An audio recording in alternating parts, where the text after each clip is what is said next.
Alright guys, so we're trying something new here. I really hope that this camera can hold up because it's literally attached to our hood right now, and we're gonna be traveling like 60 miles per hour in the highway. So I'm really hoping that it doesn't cause any accidents. Anyway, this video, we're gonna be talking about the things that really scare us about being a nurse. So we're gonna start off from the least worrisome down to the most worrisome. Yeah, and we should say this in every video because there's a lot of people that start watching our videos who have never watched our videos before. But I'm Jason and I'm Monica. And we've been nurses now. I've been a nurse for 12, going on 13 years, I believe. Yeah, I'm just a year behind you, so it's about 11 years for me. Yeah, and I started out as a telemetry room nurse, and then I went into telemetry room nurse. Yeah, that's what we called it back in the days, right? It's telemetry room. So I did that for 1 year before I went to the ER. And my first job, I was making $37 an hour. But when I started as a nurse, everything scared the hell out of me. So we're gonna mention some of that stuff as we go along in this video. And Monica worked as a med-surg nurse for almost 2 years. I did med-surg for 2 years, then I did endoscopy for a year, and then when we moved to California, I'm in tele right now, and I've been in tele for 7 years now. Yeah, and your first job was at Mount Sinai. We both worked in New York. She was making, I think, $42 an hour when you first started. So with the night shift differential, it was 45. Yeah. But without because the night shift differential was $5, so my starting salary and the starting hourly rate was 40. Yeah. Okay. So I remember Monica coming home every single day, just it was so miserable, so nervous, so petrified of what might have happened in the shift. This is probably the reason why. This is the main reason why I refuse to go on break, because we don't have ratios in New York.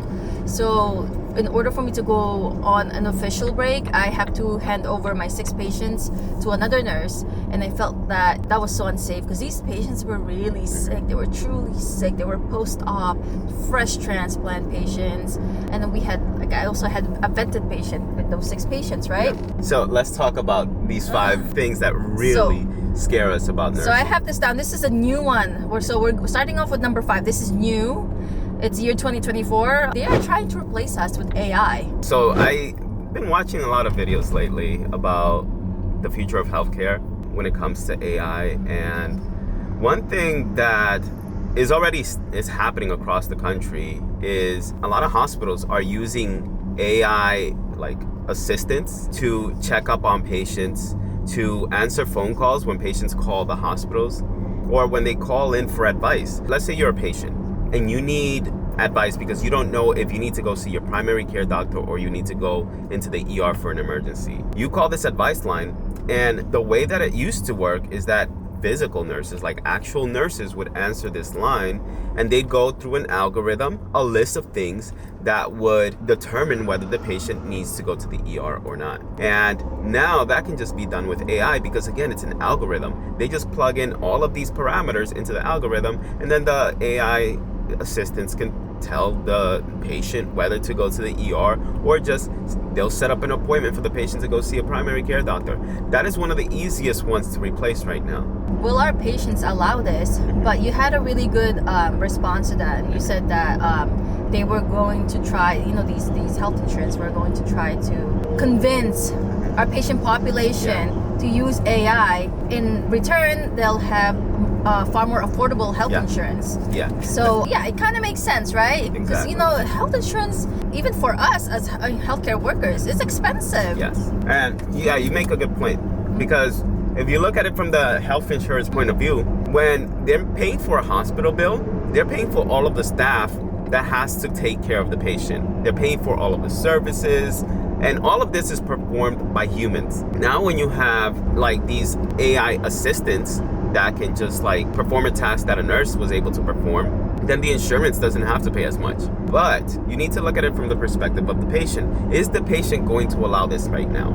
And at the moment, the patients may not feel safe enough to speak with, a computer. But when they're presented with the fact that they can choose a human and pay more, or choose an AI and pay less, many people may just choose to speak with a computer. You'd be surprised. This AI stuff is pretty interesting and it's pretty accurate. So I'm not that I'm saying that I trust my life with it, but I've seen it do its job and it's pretty incredible. So I'm not saying again that it's better than us nurses, but I don't know. It's getting there. It's getting there, guys. It's gonna get there.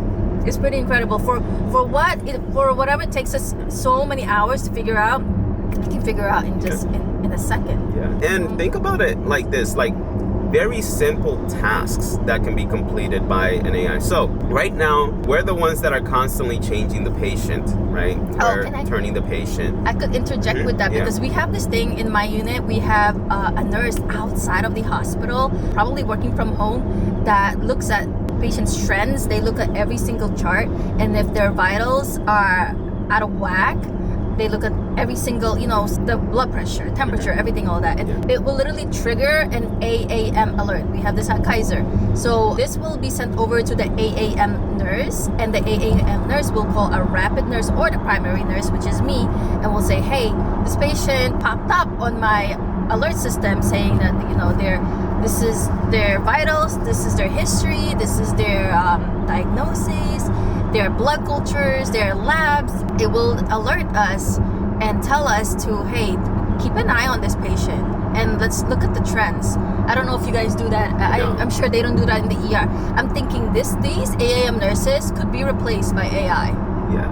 And one thing that I've seen some hospitals do is because everything is now documented on a computer, right? So when nurses check certain, check boxes, it'll alert the system that a service needs to be ordered. So for example, if you check some check boxes when you're doing a ambulation trial on a patient, and the patient is not able to stand and walk on their own, all of a sudden a team of occupational therapists, physical therapists, a nurse, a doctor, they may be alerted to go and visit the patient at home and, make sure that the patient is eventually able to walk and ambulate on their own and care for themselves. But yeah, this is not us being replaced right now. It's just making technology and the patient care experience a little bit easier. But there's parts of healthcare, that are not nursing related. I know this is a nursing topic, but parts of healthcare that may be replaced much sooner than us. So all right, we're gonna get to the next one. Yeah, we're moving on. Number 4 would be errors. Yeah. Not just medication errors, just errors in general that could cost us our jobs and that could cost us our license we fought really hard. We went to school for 4 years, and we worked our asses off to get to where we are, and we could just lose it in an instant, right? Oh, I have a story to tell with this one. I read this story on Reddit about this one nurse who was working on the tele unit, and the nurse had a patient that had to be on an insulin drip. And if you don't know anything about insulin drips, it's basically a patient whose sugar level is so high that they cannot regulate it themselves. So patient wanted an insulin drip to lower their sugar level, and a bag of insulin, the insulin administration is about 100 mLs. So that's 100 milliliters, a small bag. But if you administer 100 mLs of insulin, it can drop the patient's sugar level to the point where you could literally kill that patient. Yeah, they're dead. They're dead seconds, if you give them the entire bag. So the nurse comes into the patient's room, sets it up, and gets another nurse to verify it.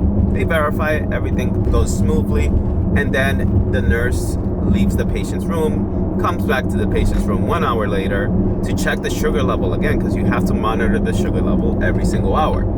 Nurse comes back, the entire bag is completely empty. And the nurse looks on the floor, there's no puddle of insulin on the floor. And the nurse realizes that the patient had gotten the entire administration of insulin. Oh my gosh, this nurse is freaking out at this point, doesn't know what the hell to do, comes back and forth from the medication room to the patient's room, goes to the medication room to get D50. D50 is basically dextrose, it's just like pure sugar.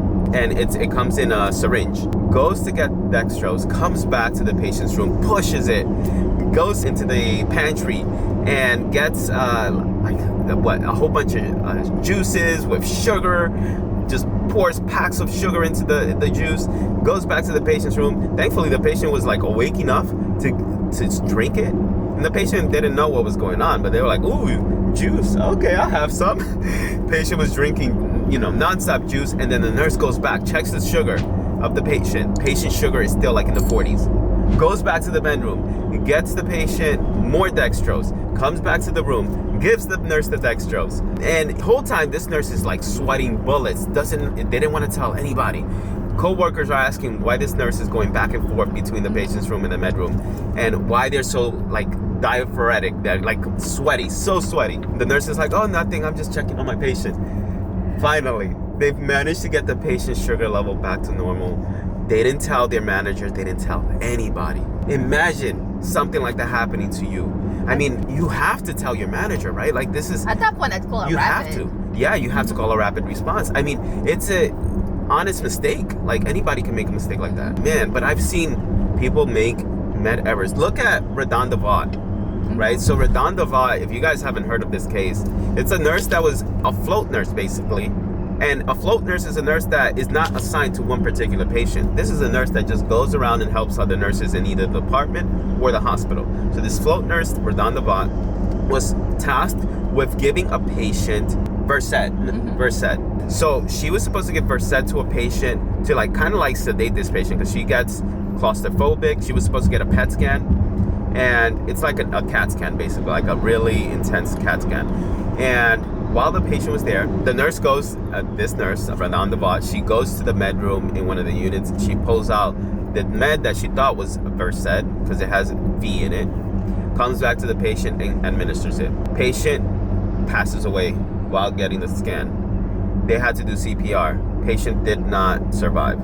Turns out this nurse had pulled vecuronium. Vecuronium is a paralytic. So the patient ended up dying immediately. And the problem was that when she pulled it from the med room, the drawer that she pulled it from, it opened up as well, I believe. And I think she overread it. Oh, she overwrote it, my bad. She overwrote it. And when she typed in, because you can start typing the first 3 letters of the medication, and because the names were similar, when she started typing in Versed, she didn't realize that she had clicked on the screen on vecuronium, and it opened that one up. Oh, man, but she went through trial. She lost her license. She was almost going to end up in prison. She didn't, because they realized that it was an issue with the hospital system, that the hospital should have had things in place in order to prevent something like that from happening. I feel like it's unreasonable to put her in jail for that. It's honestly, I mean, it was like a huge mistake. Come on, it was almost neglectful. But go to prison for it. Yeah, I know. But at the same time, guys, like, you have to check the vial. You have to check the name of the medication before you administer it. You have to check the dosing. These are the 5 rights, now the 8 rights, right? Or the 7 rights of medication administration. Not to mention, so there was this recent one where these doctors was operating on a patient and they took out the wrong organ. So it's not just med errors. It's so many different types of errors you could do. Blood transfusions. Even like the most minute errors. You could be hanging like the wrong IV fluids. It's just the list goes on. There's so many ways. You just have to constantly be mindful and be very, very careful. Or even opening up the wrong patient's chart and charting in a wrong patient. Oh my gosh, You could absolutely do that. So we're going down to number 3, getting sued. Oh my gosh. Oh my gosh. Very possible. I gotta talk about this because it freaked me out. Okay, so I used to work at NYP. This is New York Presbyterian, and if you guys have seen any of our videos before, you would know that there's been times that I used to take care of like 15, 16, 17 patients, along with, like, let's say I had an ICU or I had multiple step-down patients and I still had to take care of like 10 to 12 patients.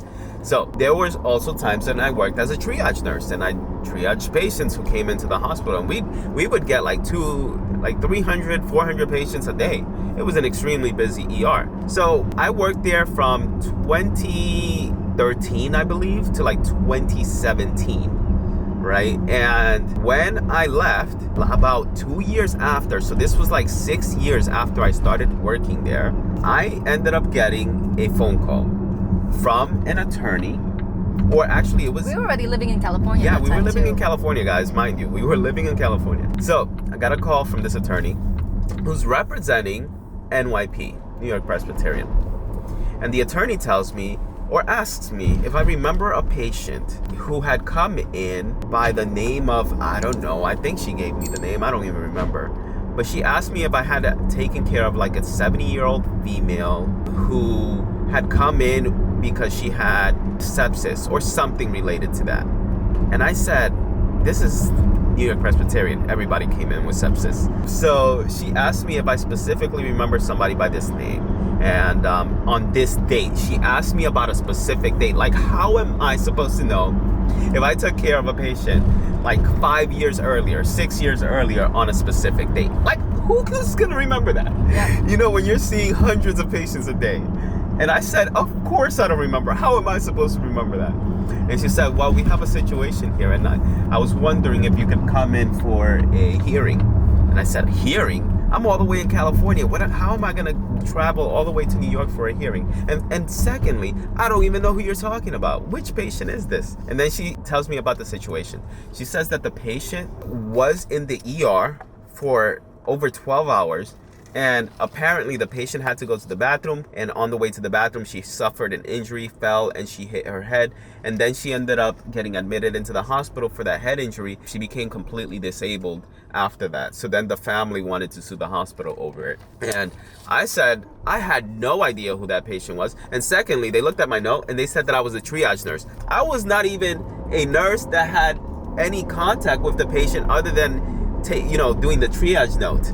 So they wanted me to come into the court and into the trial that was taking place so I could testify and say that I took care of the patient. I don't know if they wanted me to be responsible for the patient falling, but I was not going to go over there, and they were not going to subpoena me because I didn't really have contact with the patient. I didn't take care of the patient. So that scared the hell out of me. Similarly, I had a friend who, my friend, he worked in a psych unit, and at that time, she had to give blood pressure medication, metoprolol. So she took the blood pressure, basically the nurse gave metoprolol. Yeah. And the patient ended up falling and injuring their leg. And similarly, got a call like 5 years later asking about the specific patient. And my friend, he was so nervous the entire time. She's like, I don't know what I'm gonna do. I don't know exactly what happened, but I don't think she was liable for it. But the entire time this was ongoing, I think that the patient ended up settling. Yeah. And thankfully, he didn't have any involvement with the legal issue because he was having nightmares for years after that. Because it went on for like a year. Yeah. And nowadays, there's nurses that work with attorneys. So these nurses, they know the system too, and they're legal nurse consultants. So if you charge something wrong, if you do anything wrong by any means, they'll come after you because they have nurses on their team and they know. They don't need to be knowledgeable about healthcare whatsoever.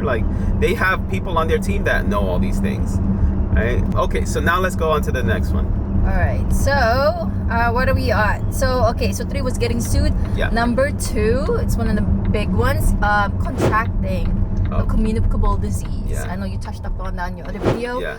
But we're talking about during COVID times. We're talking about Ebola, monkeypox, whatsoever. Just especially diseases that you have never seen before. Yes. There's no prior research. There's no cure. There's no vaccines, antibiotics, antivirals for it. So we're frontline. Yeah. And I talked, like Monica mentioned, I talked about this in the video where it said that being an ER nurse is the worst. And in that video, I talked about how I worked with a doctor who, an NYP, he had contracted Ebola. And I remember, I think it was in Sierra Leone that he contracted Ebola. And if you guys remember anything about Ebola, it's the worst symptoms. If COVID was like Ebola, everybody would have gotten the vaccine. Okay? That's how bad it was. And he was hospitalized for over 3 months, if I remember correctly. And thankfully he survived. But then when he came back to New York, after I left New York and everything, he ended up being one of the first people to contract COVID. And it's this guy just has no luck whatsoever. But yeah, there's just so many things that you need to be mindful of when you're working as a nurse, is that you can put yourself and your family at risk when you're working. Because even though, let's say, you may do well. You may be okay after contracting a disease. You may come home to family members who have comorbidities, who have other illnesses they're dealing with, and you might give it to them, and they might be the ones that have the worst effects as a result. They might end up dying as a result. That was a quick one, but let's go to the next one. So the very last one is, and it's the very first one, would be injury. And then we're not just talking about back injury. We're talking about all sorts of injury, including violence, workplace violence injury, patients or family members injuring us. Because this happens. This is very predominant in the bedside setting. Yeah. Oh man, I have a story. So when I worked in one hospital, there was this tech that I work with. He's huge. Like, no, I mean, he probably weighs like maybe 250 pounds, and he's like 6'3", 6'4".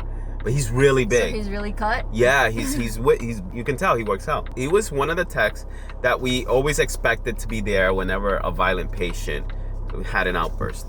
And there was one time he was the tech who was doing the one-to-one. He was observing this violent patient who was gonna potentially go in restraints, but we didn't want to get to that point. And the patient just kept blurting out the N-word, this, N-word, that, N-word, this. First of all, he's not even black, the tech. He's not black, but he is Hispanic. And he didn't, he didn't care. Like, all right, fine. This patient obviously has mental health issues. No, he's not gonna mind him saying that. But all of a sudden, this patient started banging on the wall. And the tech said, you can't do that. You're gonna break the wall. You're gonna put a hole in the wall. And he didn't care. And by the way, this patient was like maybe 300 pounds now, 6 feet tall. Okay? So the tech is about 6'4", and he's 240 pounds or something like that. So he is trying to calm down this patient. The patient's not listening. The patient's obviously having a mental health crisis. And all of a sudden, the patient was gonna go towards the tech. And the tech was immediately had to like brace himself because he was coming so fast towards him. And then security was there next to him. So security and the tech had to like pounce on the patient to like prevent the patient from injuring any one of them. And then they were having such a hard time restraining this patient. And the patient grabbed the tech's arm and started pulling on it really hard. And all of a sudden you see like a storm of security officers go into the room. And as this is happening, that patient is pulling so hard on the tech's arm that he ended up not only dislocating it, but he pulled on one of the tendons. He tore his tendon and he fractured his arm. That's ridiculous. Yes. The things that we do for $40 an hour in New York, right? Was this in New York?